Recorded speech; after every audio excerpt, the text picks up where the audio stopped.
In LA this week, the winning design in the contest to build a new public park outside City Hall is revealed. And here's a hint, there will be a restaurant once completed. I'm Gil Reyes outside City Hall with the story. It's the meeting of the minds as local Hollywood businesses have the opportunity to get input from Mayor Eric Garcetti. That story's up next. Have a love for animals? I'm Rasha Goel. Up next, some amazing opportunities at the LA Zoo.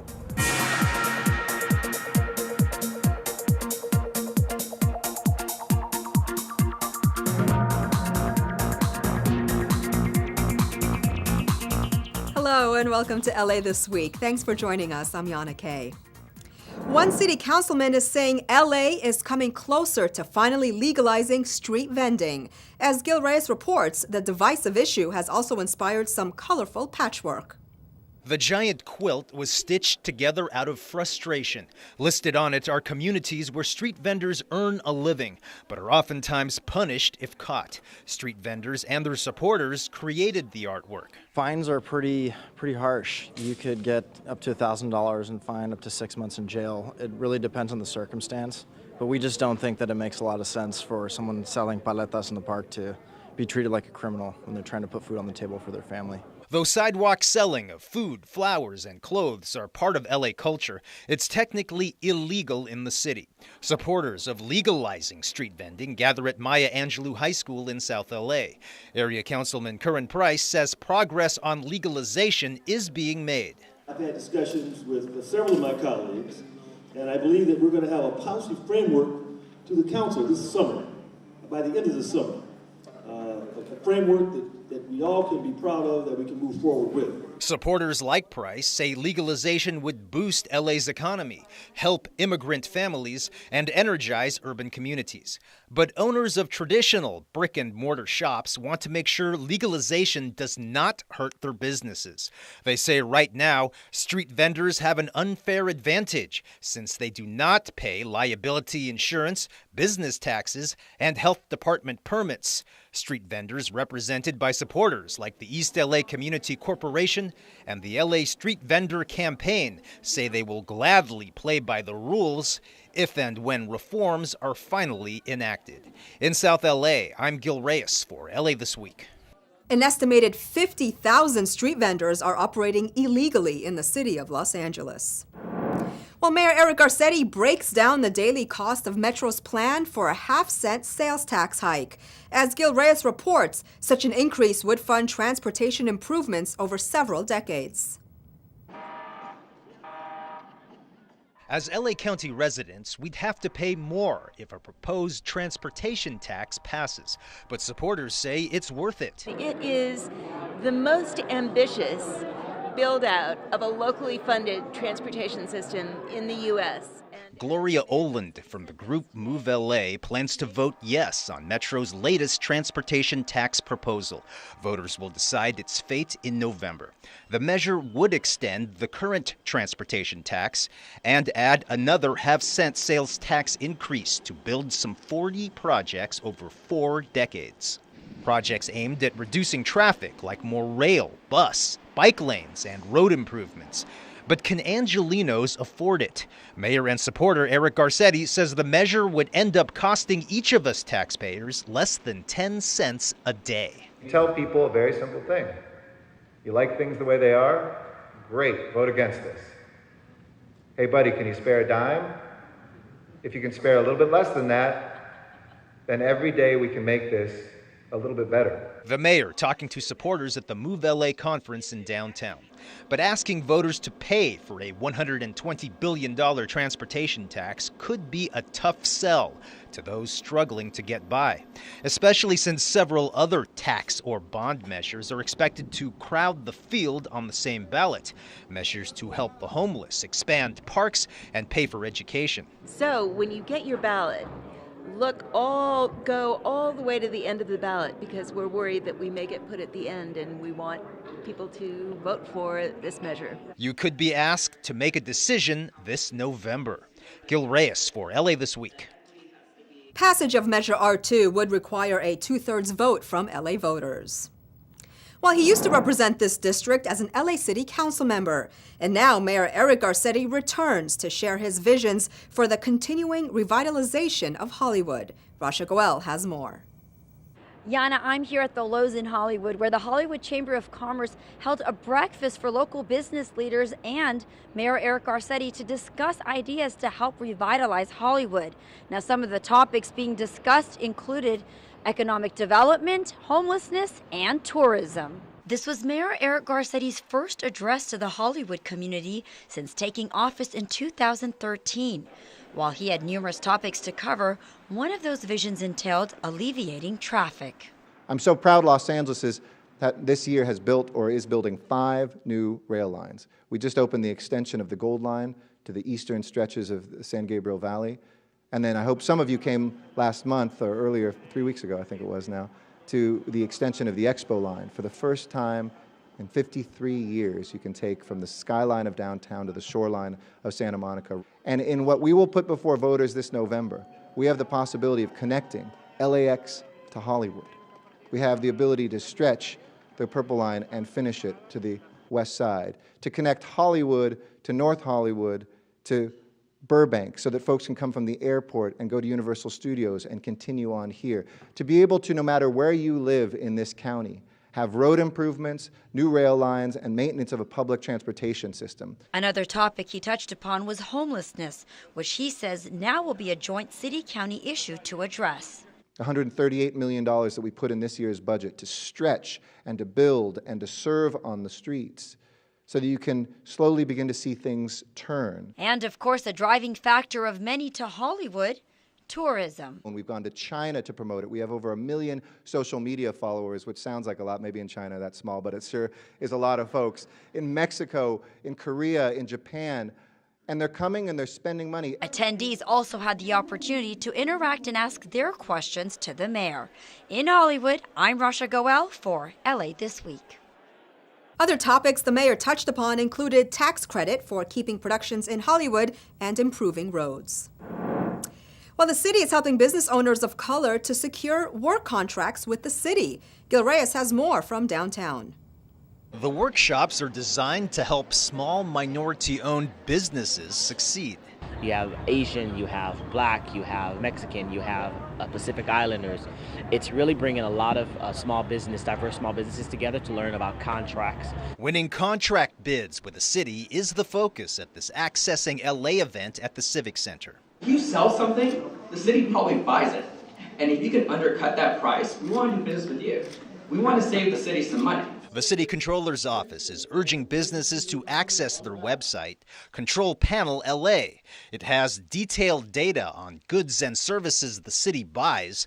Information is broken down in some 60 categories, including neighborhoods, age group, race, and gender. If there's a market that you want to enter, you can use this tool to actually find a neighborhood where you can sell your product or your service. That in the coming weeks or even the coming year that some of you guys actually get contracts or actually get business with the city of LA. Because next year when we do this, we like to recognize some of the success stories that came out of this very conference. Access the information at controlpanel.la. I'm Gil Reyes for LA This Week. To find job openings, prospective city contractors should also register for free with the city's Business Assistance Virtual Network, or labavin.org. Well, we often think of the LA Zoo as just a place to visit, but have you ever taken a closer look at the people who work there and the knowledge they offer? Well, Rasha Goel has more on a special program that anyone, even yourself, can become involved in. For those of you with a love for animals, the LA Zoo has ample opportunities. One of those includes the Docent program. I had the opportunity to speak with a few participants from the program and find out what it entails. And so they're a little family that are living together. It's kind of cool. They're tiny. Yeah, they're small. It's a lot of hard work, but it's really worth it, and it's very rewarding when you realize how much you've learned. Stephanie Gray is among the newest volunteers participating in the LA Zoo's Docent program. Docents are LA Zoo ambassadors and commit to a 23-week training program beginning each fall. I had no idea until I came here and came to this class is how important zoos are and how many animals are almost extinct or vulnerable. I mean, it's just incredible how many animals could be gone. The ocelots? The Docent program is in conjunction with UCLA Extension.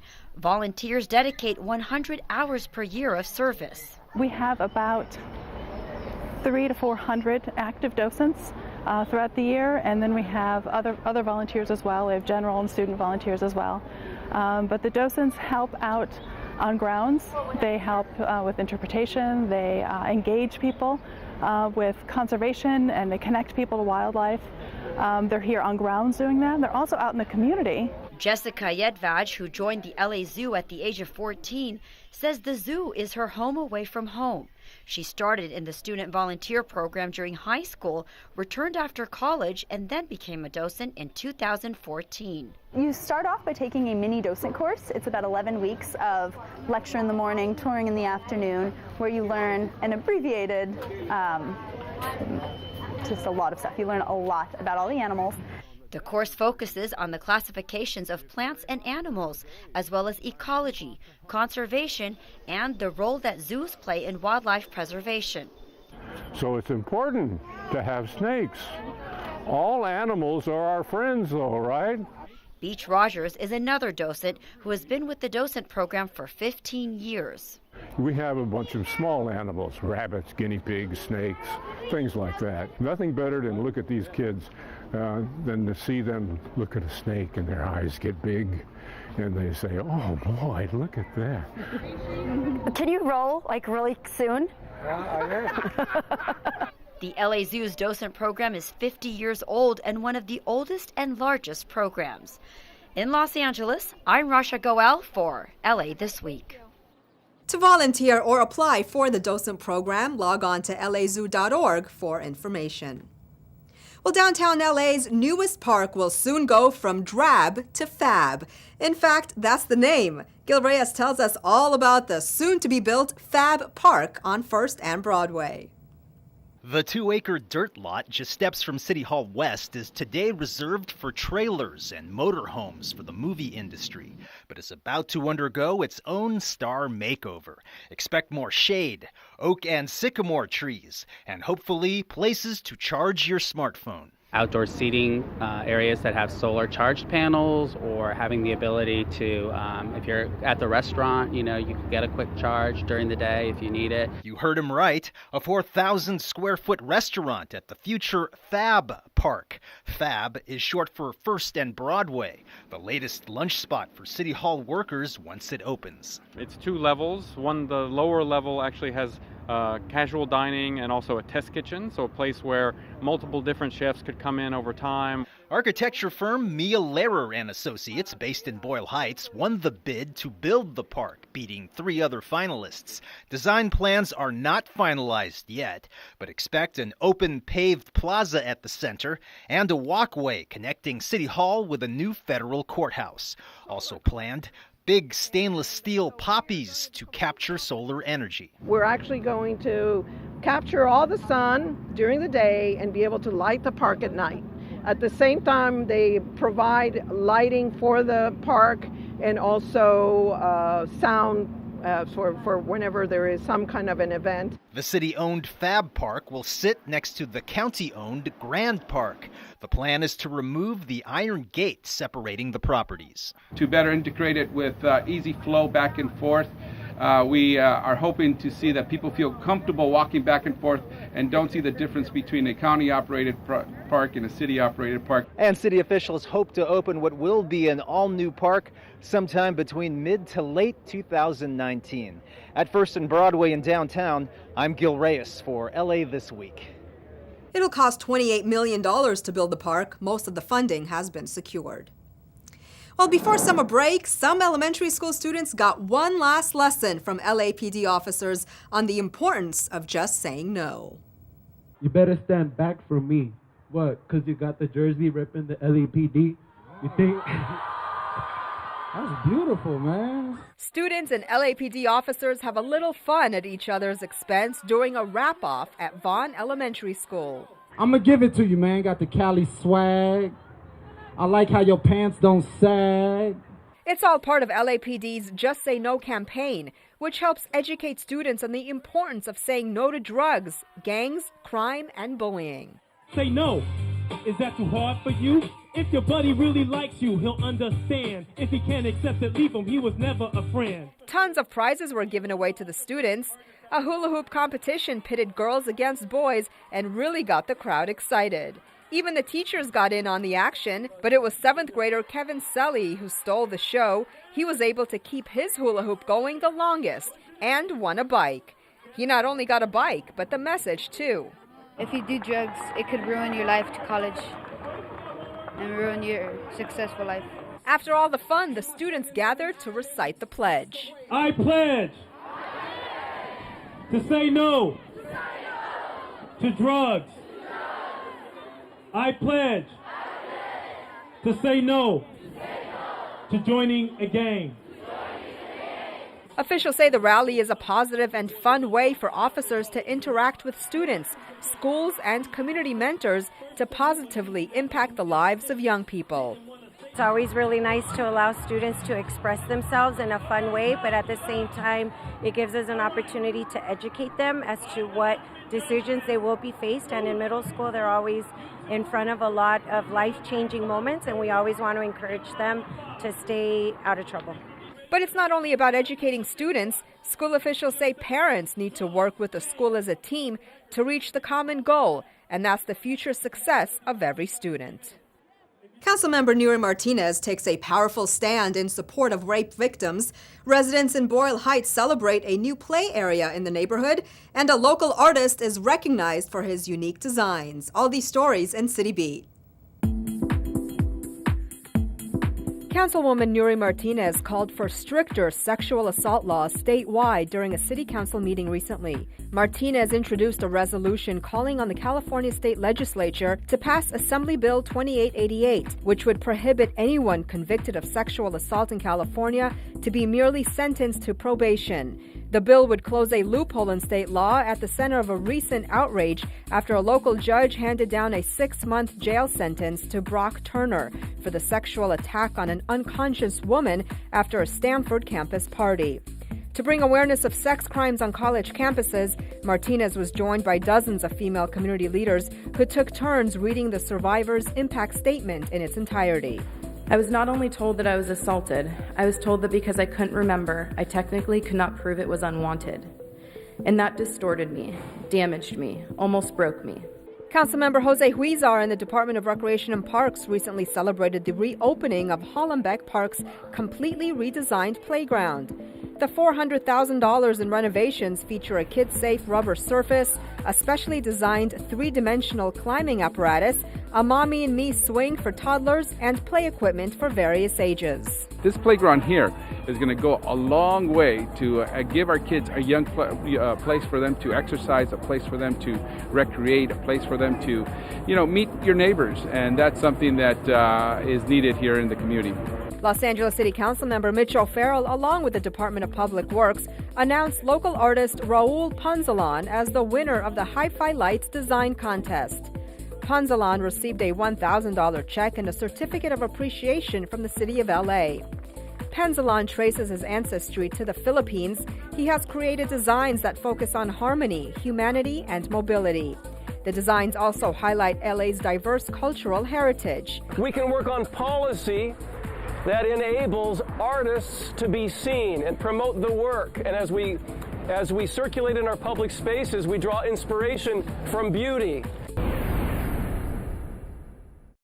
The 1994 Northridge earthquake resulted in the 3rd largest economic loss caused by a natural disaster in the U.S.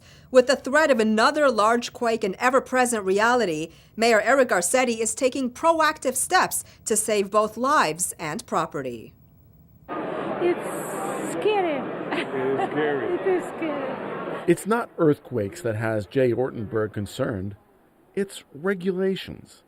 As the mayor's Resilience by Design earthquake preparedness plan takes effect, Many property owners need to retrofit their buildings.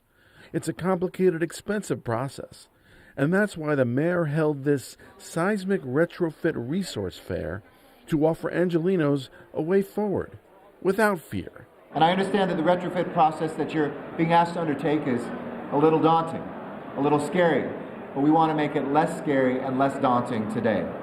It's so important for us to do this now. And that's why we brought over 75 private companies as well as government here to help you know exactly how it can get done.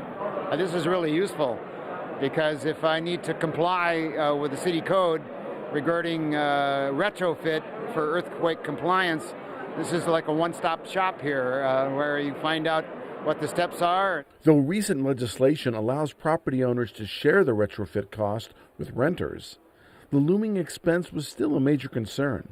Financing resources were on hand to show the way. Building inspectors were available. But the true purpose of the day wasn't simply learning how to address new government regulations. It'll be something that years from now our children or our children's children will thank us for having done. If you live in Los Angeles, you've heard it before. It's not a question of if, it's a question of when. When the next big earthquake strikes, will you be ready?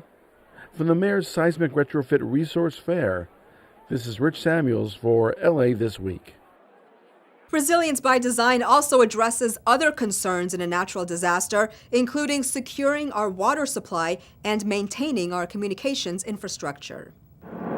While these awards for academic performance have become an event to look forward to for many students in East LA, Ana Marcos has the highlights of the recent Adelante Awards in Council District 14. 3, 2, 1, 0. A magic show kicked things off at the Adelante Awards. The event, a time-honored tradition, helps recognize students who take the lead in school and in their communities in Council District 14. Adelante means onward, go forward in Spanish. It's a way of encouraging our young people to keep doing well. It's a way to motivate them, to tell them you're doing the right thing, stay on that path. Councilmember Jose Huizar, who brought his son along, started the event 13 years ago while he was with the LA Unified School District Board. Now, each year, more than 100 students, a girl and a boy from each of 56 schools in the district, get singled out and honored with an Adelante Award. Makes me feel proud of myself because I know I have high achievements and I learn a lot at school. 8 students clinched not only awards, but an admission to UCLA. Others also got accepted into USC. One dad has double the reason to be proud. His daughter and son are both Adelante Award recipients. Ricky last year was recipient of the Adelante Awards. He also got accepted for USC. And now Esmeralda, she's going right behind her brother. So, follow the footsteps. In 13 years, more than 1,100 students have won awards. Many have gone on to succeed in school, at work, and in life. I'm Ana Marcos for LA This Week. The students also got treated to a brunch. While the glitz, the glamour, and the glory of Hollywood landed in Northridge for a spectacular celebration. If you're thinking the Oscars or the Golden Globes, think again. Think younger. Movie stars, paparazzi, and tomorrow's Hollywood. The Valley Performing Arts Center at Cal State Northridge played host to the first Making Movies That Matter short film festival. It's all thanks to 12th District Council member Mitch Englander. This is Hollywood, and so we wanted to give an opportunity to our young folks to give them the equipment, the tools for their creativity, for their collaboration, to create movies that matter. 1,000 kids in 26 schools participated in the program. Artists and residents worked with kids in elementary, middle, and high schools to create short films in every category, from animation to documentary, even public service announcements.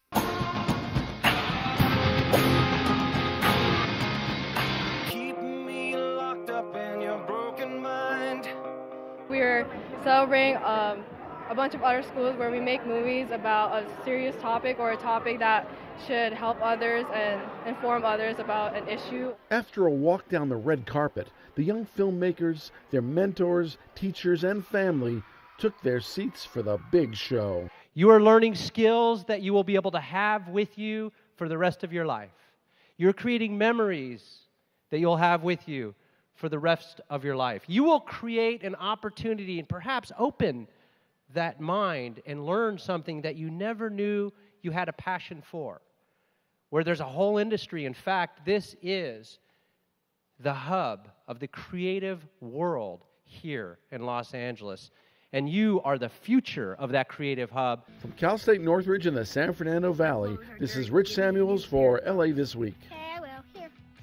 A race that'll get your heart pumping as you learn fun facts about downtown LA, get whisked away to a tropical paradise in the heart of Hollywood, and taste some unique soda flavors while helping out a good cause. All this in this week's Things to Do.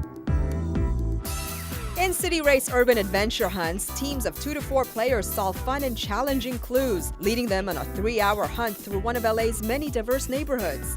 Teams will crack codes, solve challenging puzzles, uncover little-known facts, and more, all while racing against other teams to be the first to the finish line with the most correct answers. Downtown LA has something for everyone, from breathtaking art and architecture to rich culture and history. The fun begins in Pershing Square, located at 532 South Olive Street. For more information, visit racela.com. A tropical breeze blows through Hollywood for the American Cinematheque's 12th annual Tiki Night. As always, there will be vendors, cocktails, food, fashion, movies, dancing, and more tiki entertainment. The Polynesian Paradise dancers will entertain with their authentic island dances, and this year they'll bring their famous photo backdrop that will transport you to a tropical paradise. It all happens on Saturday, July 30th at the Egyptian Theater, located at 6712 Hollywood Boulevard. For more, visit AmericanCinematheque.com. Summer Soda Tasting invites soda lovers of all ages to sample a wide selection of carbonated, bubbly beverage. A competition will get kids ages 6 to 12 years vying for Galco's gift certificates. All kids 12 and under automatically get to craft a soda at Galco's Soda Creation Station. In addition, guests can enjoy music, soda tasting fun in the parking lot, and stock up on all of Galco's beverage offerings. The Summer Soda Tasting 6 is a fundraiser for the Friends of the Southwest Museum, who are actively working to reopen LA's first museum, as well as the Casa de Adobe, to display portions of the museum's collections. Join the fun on Sunday, July 31st at Galco's, located at 5702 York Boulevard. For more, visit SafeSouthwestMuseum.com. And that's a look at some things to do. Well, that's going to do it for this edition. I'm Yana Kay, and from all of us here at LA This Week, thanks for joining us. A reminder that you can catch us online at lacityview.org. You can also follow and like us on Facebook. We'll see you back here next week for more of LA This Week.